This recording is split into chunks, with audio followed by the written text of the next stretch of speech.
What's up mga bisat? Welcome back to my channel, Chris here. And for today's video, syempre kakainin na naman natin yung niluto ni Mama Tess na beef pares na kanto style. So ayan, may fried rice tayo dito, tapos nilagay na natin dito sa kanin, tapos yung sabaw natin is nandito. At saktong lapot lang ang meron siya. Ayoko yung sobrang lapot din kasi parang hindi na siya sabaw. At least ito, pwedeng lagyan ng mami pa yung sabaw. Yung noodles, pwede rin na higup-higupin. So, ayan. Sabawan natin ng konti ang ating rice. Init pa, oh. Sobrang lambot ng baka natin. Higup. Init.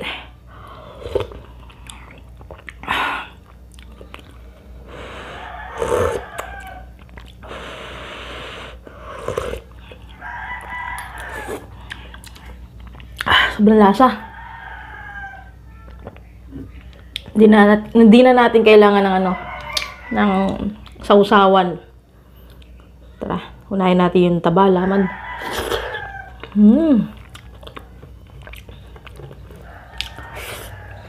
Nakakain ba to?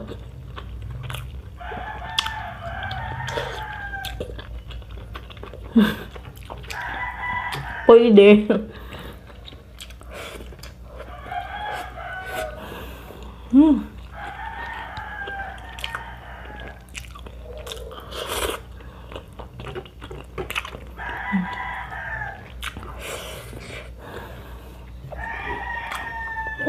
Ito ka muna.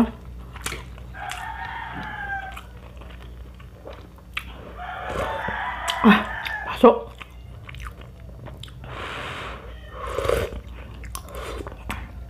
Maganda pag saktong lapot lang siya. Yung hindi lang sobrang clear ng sabaw. Pwede mong dalawahin eh. Pwede pang sinangag, pwede rin na pang pares mami. Kasi pag sobrang lapot yung sabaw, parang hindi siya bagay sa pares mami.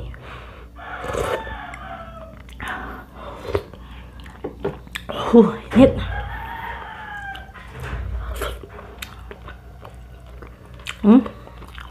Oh, lambot diba?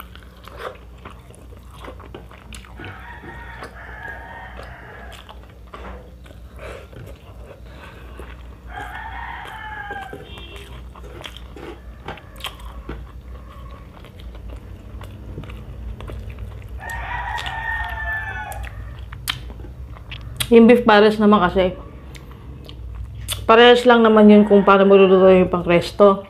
Yung mga nakikita kasi natin sa resto, diba? Sauce siya, sauce. Kukuntiin mo lang yung tubig. Parang patutuyin mo lang siyang konti.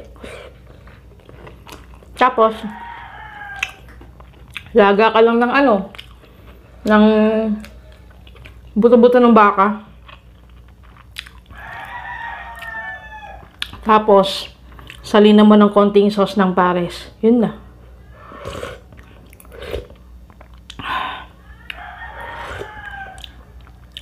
Pero ako, para hindi na mahirap, kanto style na lang.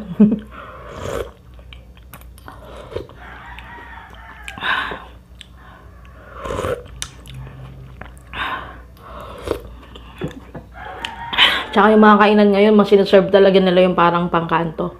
Yung masabaw.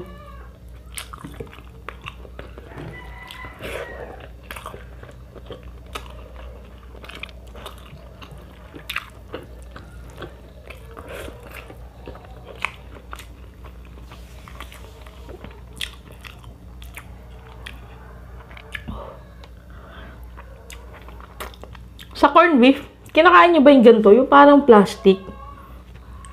Di ba minsan may ganito sa mga corned beef? Yan yung gusto ko.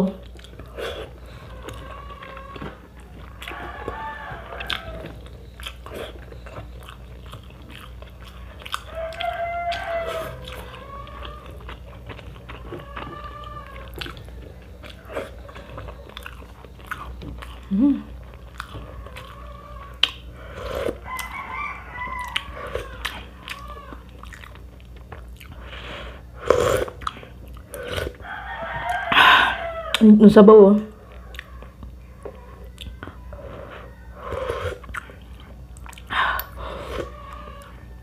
Nakaka-refresh.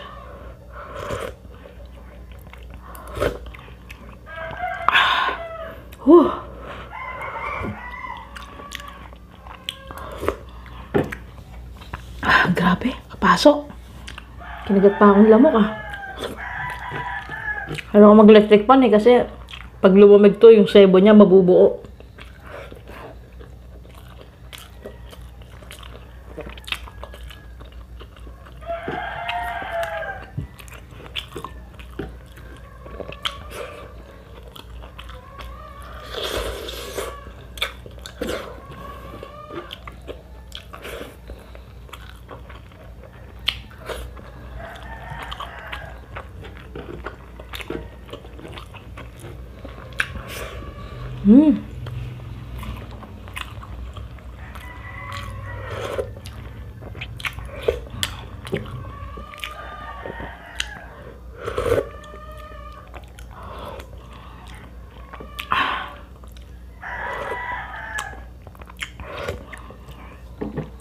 Dapat nga mas maliliit pa yung hiwa dito eh.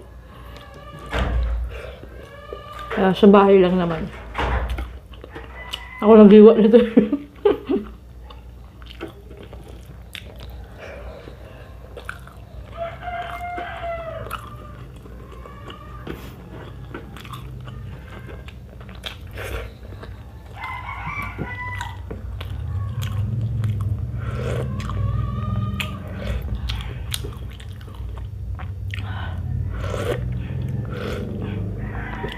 Sarap.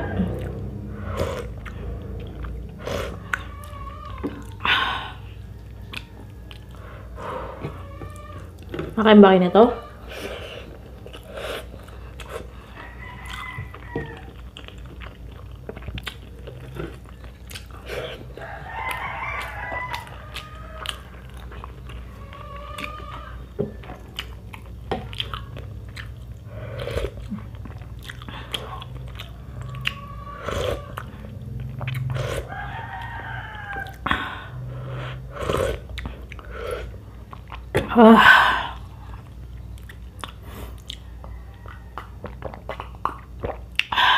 Alam niyo kung ano yung mas tipid na gamitin pang pares? At ang mga ginagamit talaga ng mga nagpapares, beef trimmings. Yung mga tapyas-tapyas ng mga baka, yung mga sobra, sakat, ganun.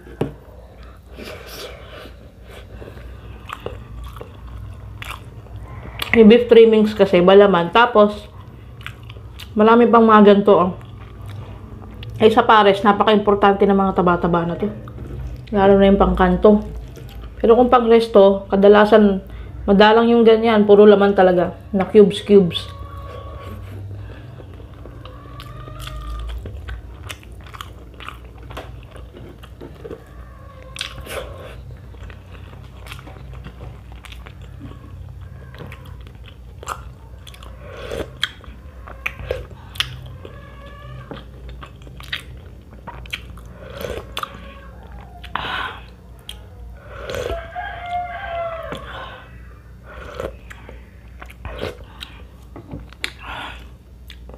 Tayo sa favorite na naman.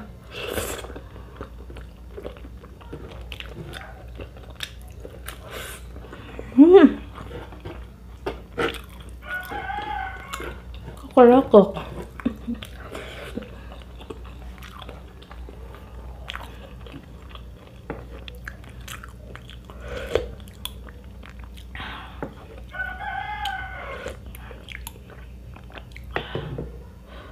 Meron pala laman dito pa.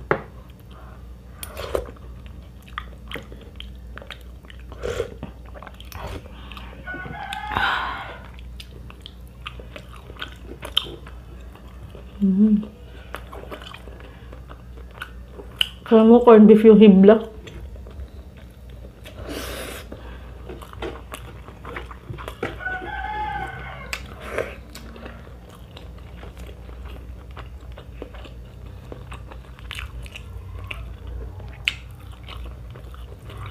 Pwede kong malapit na akong pagpawisan o pinapawisan na ako.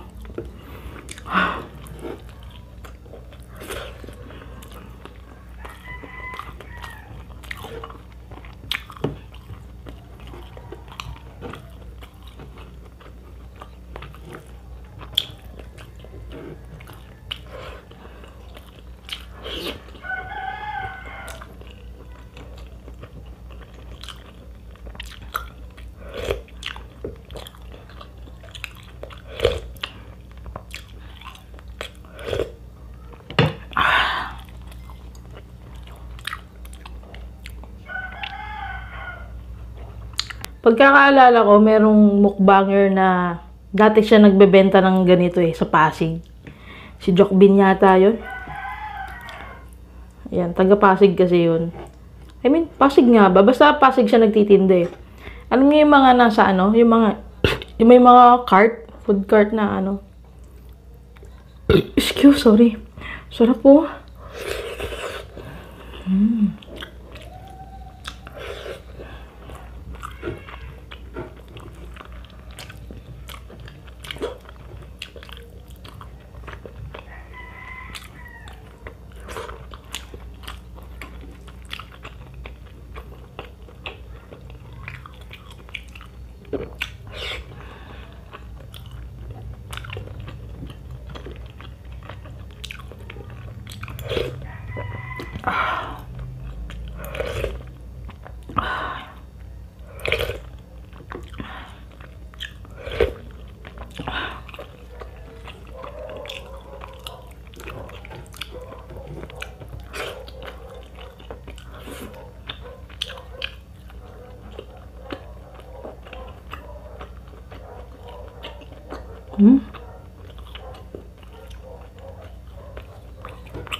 Init pa din sa buo.